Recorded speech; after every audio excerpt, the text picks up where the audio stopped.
गजमुखान्वितं गौरीनन्दनं मधुदुनीवृतं मन्तगामिनं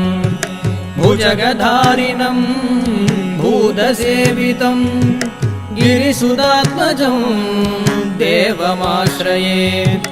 कल्पकं भजे गणनायकं भजे कल्पकं भजे गणनायकं भजे असुरपूजितं अग्रगामिनो अमरसेवितं अम्बिकासुतं विघटनायकं विश्वपालकं गिरिसुदात्मजं देवमाश्रये कल्पकं भजे गणनायकं भजे कल्पकं भजे गणनायकं भजे अरवणाग्रजं सुप्रदन्दिनं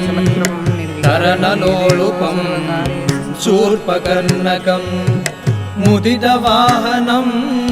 मोदकप्रियं गिरिसुदात्मजं देवमाश्रये कल्पकं भजे गणनायकं भजे कल्पकं भजे गणनायकं भजे चलनकर्णकं चञ्चलाक्षकं चरणशोभितं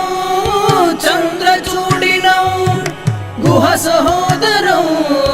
कुञ्जराननं गिरिसुदात्मजं देवमाश्रये कल्पकं भजे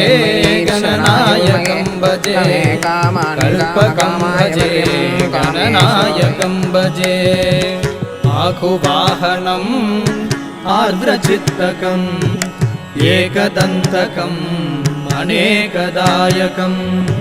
शक्तिपुत्रकं